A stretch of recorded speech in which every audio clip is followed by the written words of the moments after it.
Dans les années 50, on pouvait encore trouver des cartes postales vantant les prostituées de Bou Saada. Dès 1830, l'accès à ce supposé paradis sexuel va être résolu par l'application méthodique du réglementarisme. L'Algérie va devenir un véritable laboratoire dans lequel on va pouvoir tester les mesures phares du système, tout en y ajoutant une création de toutes pièces. Le quartier réservé, c'est-à-dire exclusivement dédié à la prostitution. Et donc ces quartiers réservés vont devenir de véritables usines à vices, comme on les appelle à l'époque, c'est-à-dire des villes, des quartiers clôturés de murailles avec un poste militaire ou policier pour en garder l'entrée, dans lequel sont réunis, nous dit-on, l'ensemble de la prostitution officielle d'une ville.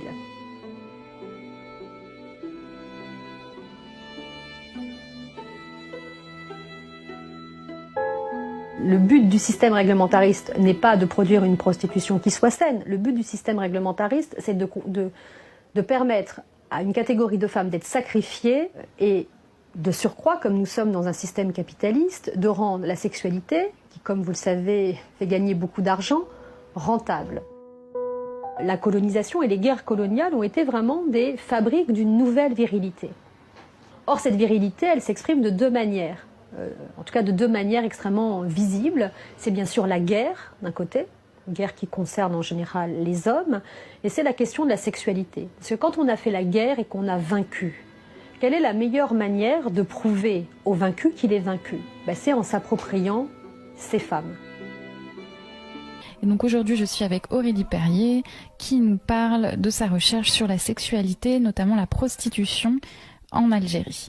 Alors pendant l'époque coloniale, tu nous parlais de cette concentration du vice, de ces bordels. Bonjour Dorothée, je suis ravie d'être là. Donc Aurélie, tu as écrit ta thèse sur la sexualité et les questions de genre dans l'Algérie coloniale du 19e siècle. Pour rappel à nos auditeurs, l'occupation française de l'Algérie commence en 1830 et s'étend jusqu'en 1962, date à laquelle l'Algérie obtient son indépendance. Avant l'occupation française de l'Algérie, l'Algérie était une province de l'Empire ottoman. Parlons aujourd'hui de la prostitution à l'époque coloniale en Algérie. Alors, est-ce que tu peux, dans un premier temps, nous raconter comment existait la prostitution avant l'arrivée des Français en Algérie? Parce qu'elle existait. Alors oui, elle existait, mais sous différentes formes. Et c'est vrai que pour bien mettre en lumière les changements qui sont amenés avec la présence française, il faut peut-être parler d'abord de ce qui existait à l'époque ottomane. Donc les prostituées étaient vraiment faisaient partie intégrante de la société et elles n'avaient pas elles ne souffraient pas de stigmatisation. Et c'est quelque chose qui change avec donc l'arrivée des Français en Algérie et notamment si tu peux commencer par nous raconter pourquoi en fait il a fallu pour les autorités coloniales réguler la prostitution dès leur arrivée. Ce qui est intéressant, c'est que à peine un an après avoir débarqué en Algérie, les Français embauchent les services d'un individu qu'on appelait le mésoir, donc qui existait à l'époque ottomane et dont le rôle était de superviser un peu les courtisanes. En tout cas, ce qui m'a étonnée dans ton travail, c'est que les élites algériennes participent à cette organisation de la prostitution, notamment les autorités religieuses. Voilà, donc j'ai parlé en premier lieu du mésoir, qui a initialement accepté de travailler pour les Français, donc de donner le registre des femmes courtisanes qu'il avait inscrites. Mais il y a aussi d'autres personnes, notamment le cadi, le juge musulman. Donc on sait qu'il y a eu quand même un certain aller-retour entre les élites religieuses et puis la police des mœurs, qui interroge un peu, parce qu'on a tendance à penser que ça aurait pu être que le reflet d'une volonté finalement française. Mais effectivement, comme tu le notes, c'est surprenant de voir qu'il y a cette connivence entre les élites algériennes et françaises. Alors, comment on peut faire sens de ça? L'occupation française signifie la présence sur le sol algérien de contingents militaires très importants. Donc, qui dit présence masculine dit bien sûr nécessité de gérer la demande sexuelle de ces hommes. Et en fait, les espaces traditionnels de plaisir charnel qu'on a évoqués au début du podcast tendent à se transformer pour ressembler finalement de plus en plus au bordel où il y a une taylorisation de la sexualité. Une taylorisation?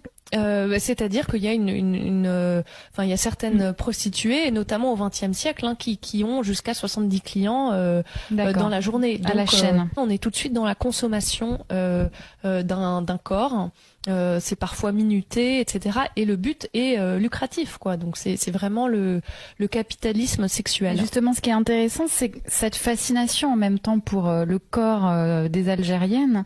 Parce que Constantine, donc c'est la ville sur laquelle tu as travaillé pour ta recherche, est un lieu touristique, un lieu de tourisme sexuel même. Dans la réalité, c'était souvent bien plus compliqué, et comme tu le désignes, il y avait effectivement une demande de la part de touristes qui venaient, pour des raisons, vraiment donner libre cours à leur désir sexuel et leurs fantasmes. Donc dans la réalité, en fait, la prostitution était un ferment de métissage. Justement, oui, je voulais en venir à là. C'est un lieu de rencontre, finalement, la prostitution entre Français et Algériennes. Et ce que je trouvais très intéressant de ton travail, c'est notamment de voir que les prostituées sont les premières à s'habiller à la française, à porter des noms français.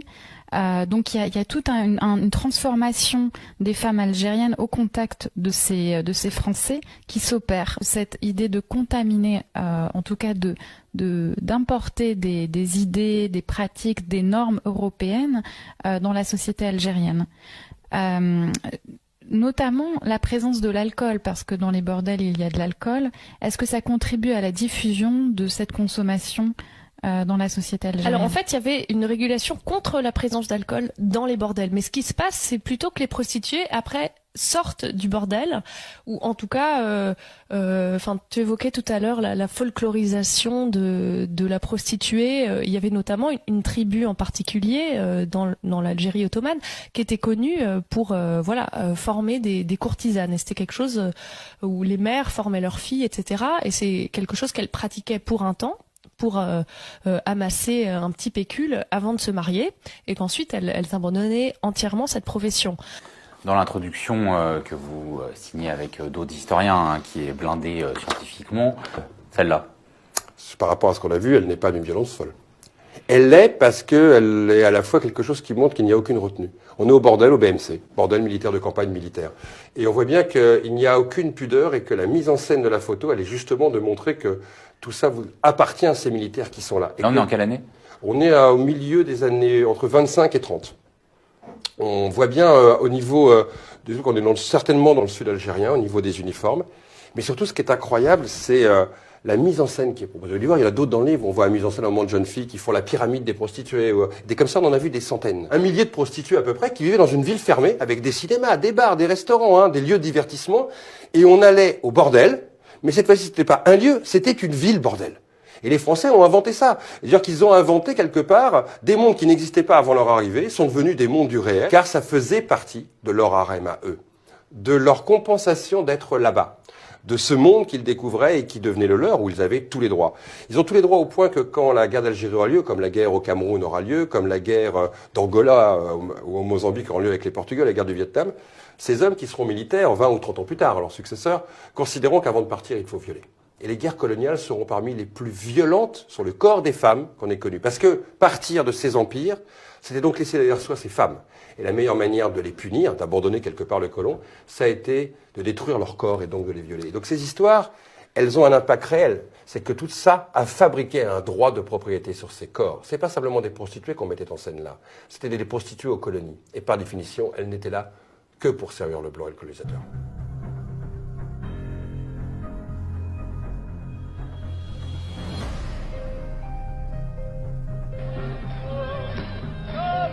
Salam alaikum, Jacques Chirac. C'est la première visite d'État d'un président français depuis l'indépendance de l'Algérie. Traversée sur le boulevard Zirout Youssef. Visite exceptionnelle, protocole exceptionnel, une pluie de confettis. Même la marine s'y met. Accueil exceptionnel aussi. La police a compté 1,5 million d'Algériens dans la rue.